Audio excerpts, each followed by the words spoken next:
what is an international actor? The question was considered as trivial when the states were the only actors of the international system. But we are now in a new world in which states are no more the unique actors and even probably are not the dominant actors. We have to take into account non-state actors.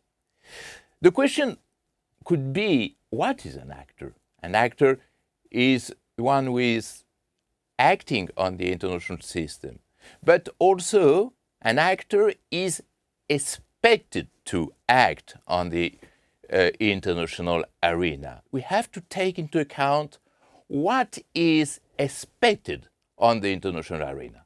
Now, many kinds of actors are expected on the international arena. I mean, of course, multinational corporations, but also NGOs, but also transnational medias, and also all the individuals who are constituting the world by now, that's to say about 7 billion people around the world.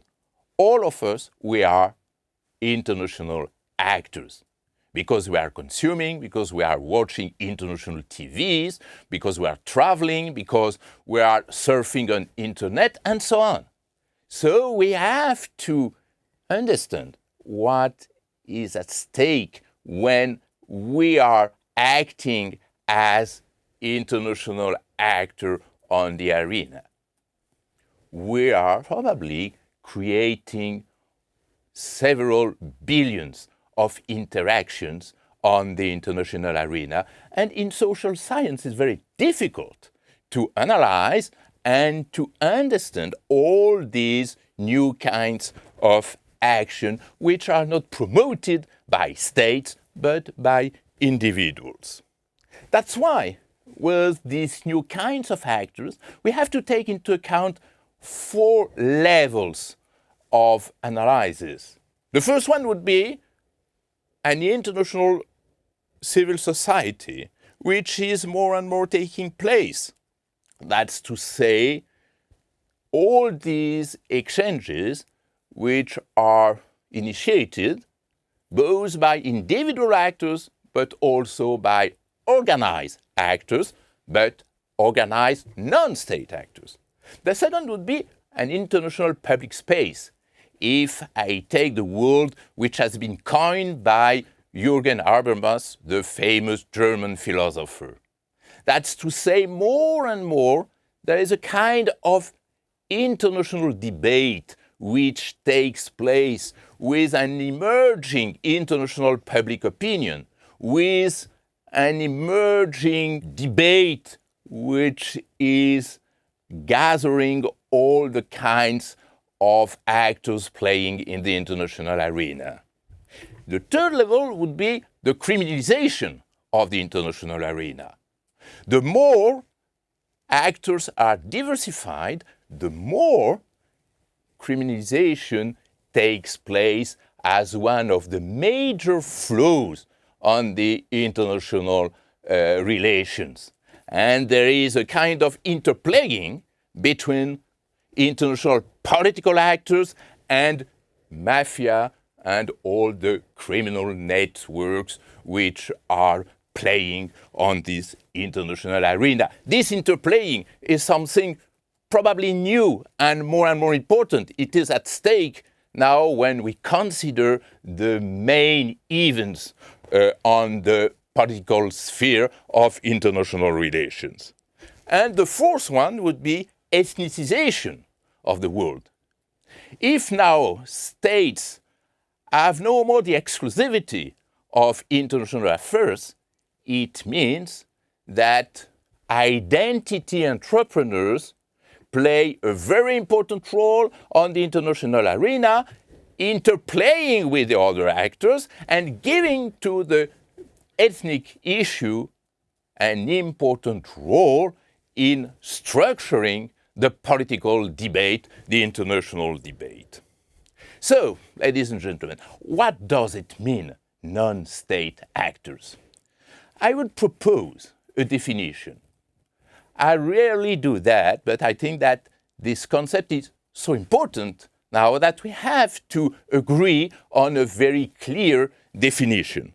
I will say that non-state actors are all kinds of actors who, deliberately or not, are active inside the international arena by overcoming or even ignoring nation-state sovereignty, borderlines, and who try to be free of any kinds of control, and especially of political control. That's to say that we are facing a new dynamic in international arena. Why a new dynamic? Because these non-state actors are overcoming distance. That's to say that territory is less and less meaningful, is less and less constraining. And with the increasing mass communication, interplaying between non-state actors is more and more emancipated from the territorial support. And remember that territorial support was one of the main components of the traditional nation state and is a condition, a clear condition of national sovereignty. So we have to put in perspective these two trends. In one hand, this abolition of distance and territory, the second hand, this new kind of interaction between these more and more numerous non-state actors. The second change is something very important. It's what Karl Deutsch coined as social mobilization.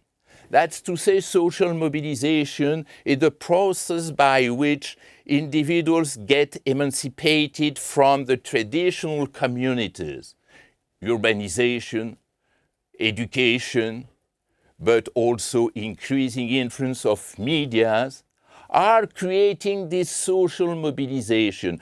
You understand that this social mobilization is more and more transnational, as it is supported by medias, international transnational medias, and also by these new agents like NGOs. And the third consequence is probably a decreasing capacity of states.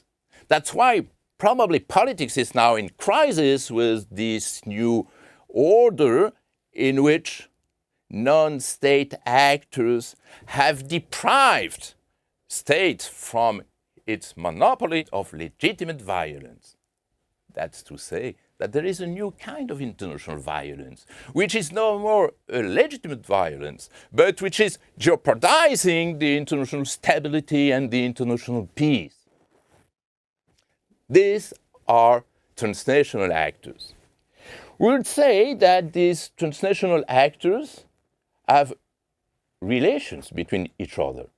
That's why we will coin this new concept of transnational relations.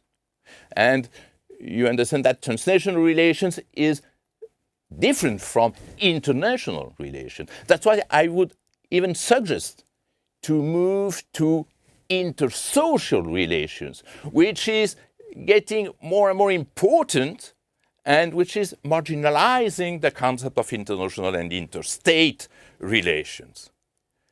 The second concept that has been coined, and especially by James Rosnow, is the concept of transnational flow. That's to say, when these relations is permanent, when it's reproducing itself, it means that there are flows, and these flows are shaping, structuring the new world order much more than the interstate power competition. And at last, these transformations result in coining this very important concept of transnational network. Transnational network shed their light on the informal dimension of these transnational relations. What is a network? A network is the strength of weak ties. The formula has been coined by Mark Granovetter, the famous sociologist Granovetter, who has put the finger on something very important. That's to say, we are now in a world in which weak ties and formal ties are much more important than institutional and formal and visible ties. We can find many examples of these transnational networks, of these invisible interactions between actors.